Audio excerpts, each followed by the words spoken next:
this video for you to answer your yoga questions. So this is really annoying because my phone thingy, the holder is not gonna play nicely, but I'll do my best. So when I do my routine, in order to kind of like warm up into it, I start with like a sun salutation, which is when you start in like this mountain pose, which means standing up straight and reaching kind of for the sky. You want your spine to be aligned, and I am really close to my chandelier here, so I'm going to scoot my mat this way. Okay, that's better. Still problematic, but better. Okay, and then you want to bend over like here, but like you don't want to curve your back. You want to keep like this part of your back straight and bend over and kind of let that sit in for a second, and then fall over into forward bend, and that you feel it back in the backs of your legs. And then you should be trying to point your tailbone to the sky back there.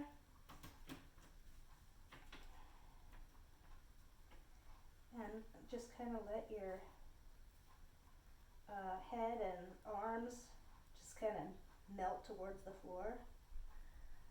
And then come back up by tilting your head up, sticking your arms out, and kind of bending your knees to come back up. And stretch toward the sky, and then like stretch your arms out wide. And let that kind of sit for a second, and then bring your hands into like a prayer position, namaste, like this. And that really stretches like your arms through here and through here. And then you said you wanted shoulders, so one of the things that I do in my sun salutations, once I've done that, is downward facing dog, which you go over like normal, and then you'll put your hands up here, and I'm not supposed to be doing this, so I'm not going to do it long, but you're going to put your feet down there. Now all my weight is on my feet, but that's not how you're supposed to do it. You're going to tilt your derriere toward the sky. You see me tilting my bottom up like this, and then I'm going to push back on my hands, which I'm not supposed to be doing with my broken wrist, so I'm not going to do it for very long. You want your shoulders to be back and down, like so.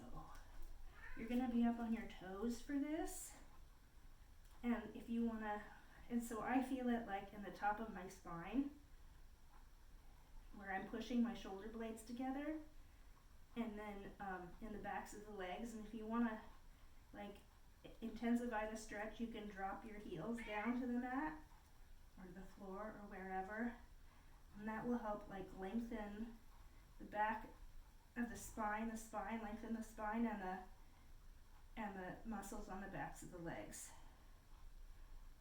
And then normally I do like a plank and then like an upward facing dog like this, which stretches the chest out. Again, shoulders back and down. And then I get back on my hands and knees, and then do, so this is table pose, and then look over your shoulder and kind of tilt your tailbone, scooch your, twist so that you're looking at your tailbone, which is going to open your other side. And then again on the other side. And then a cat, which goes like this, like your scary cat in a Halloween card or something, which stretches out the muscles in your back. And then the opposite, which is a cow or a dog. Call it cats and cows, where you're bowing your back with your tailbone towards the sky and opening your chest, so shoulder blades back and down. And then I like to end that with a child's pose, which is like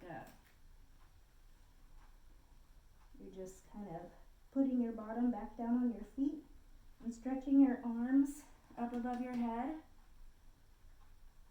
And that opens the back of the shoulders.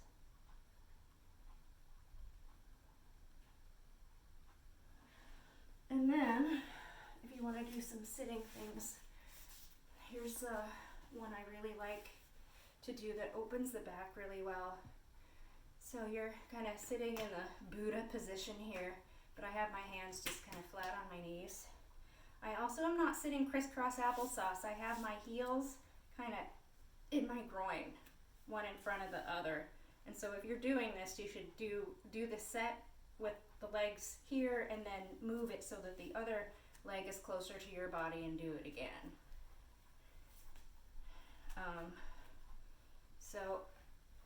Like you want your back to be nice and straight. I'll sit sideways for a second so that you can see how straight up and down my back is. You're wanting to sit like really tall and have your spine like totally lined up, which can be a challenge to do. It can be helpful to do this in front of a mirror so that you know that your body is lined up how you want it.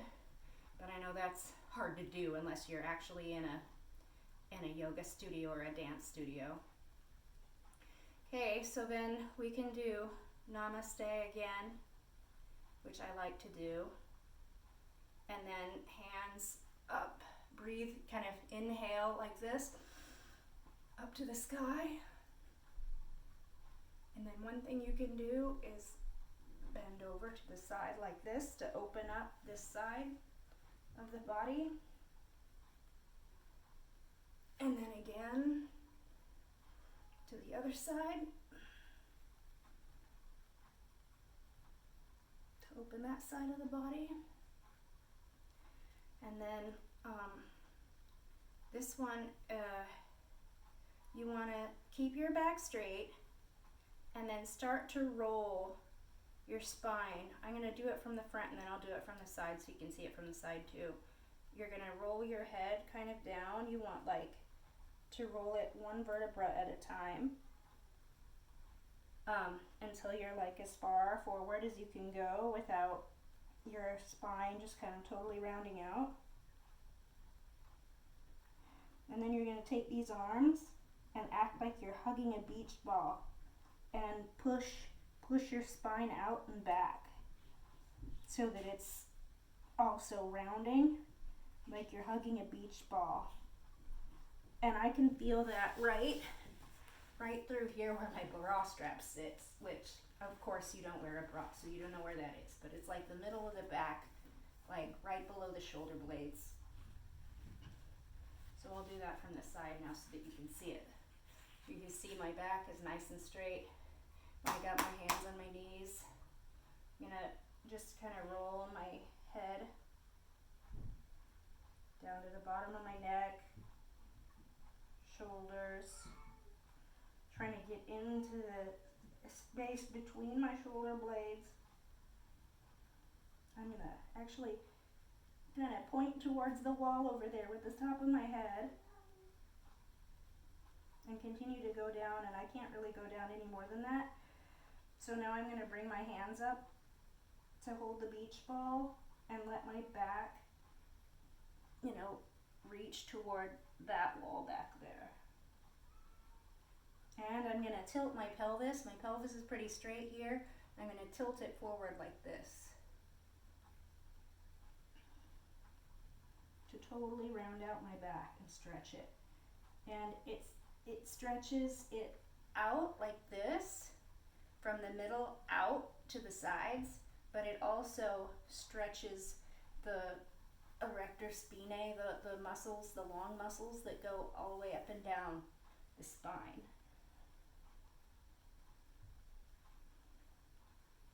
And after you do that, you're going to want to do the opposite, which I'm going to tilt my hips back straight up and down and allow my back to arch back the other way and open my hands up and pull my shoulder blades back against my spine, lift my head up and back. I'm actually resting it against the back of my neck here. and allow this part right here to open up.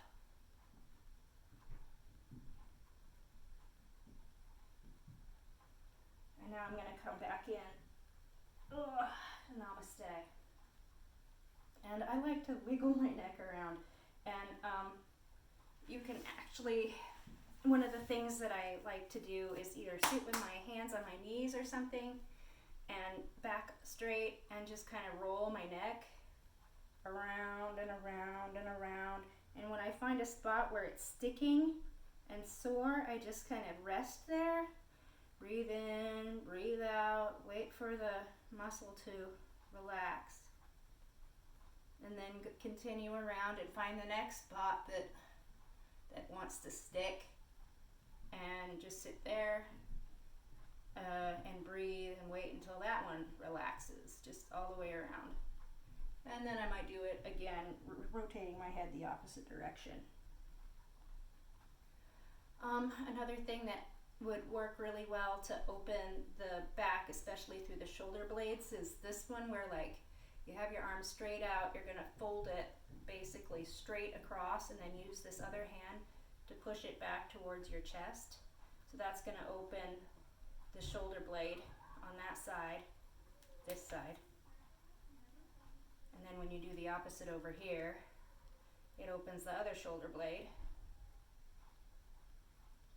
And again, you're gonna wanna like do the opposite of that. So pull your shoulder blades back, and you can take your hands and like interlace them behind your back. Like this. And I'm twisting my hands. They're interlaced. And then I'm kind of pushing them inside out to stretch open the chest again. And I'm wiggling back and forth here because it feels good. As I push first, one side of my back in and then the other side, it's like loosening up this stuff in here.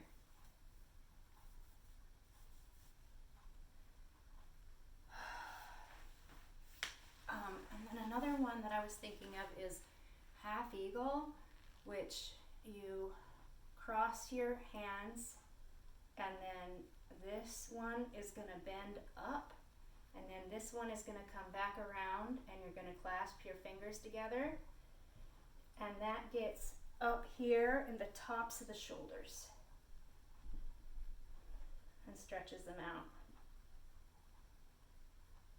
And then the other side, this one on the bottom, this one on the top, up at a right angle, and bring this one up and around, and then clasp your hands to get it the other side.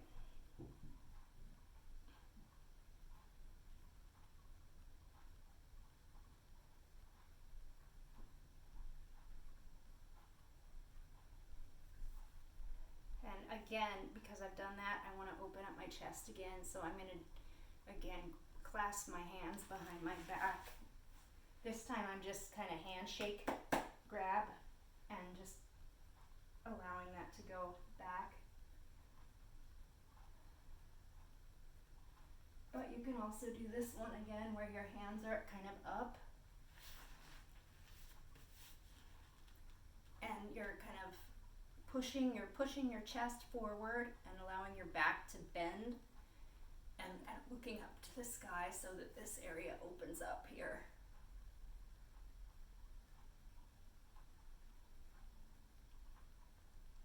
And it feels good for me to stretch here. It's stretching these along the bottoms of my arms, and I'm like trying to pull so that my fingers are actively like they're magnetically attracted to the walls. So I'm like pulling out, and then I can bring them back in. And that's kind of like the opposite of the eagle.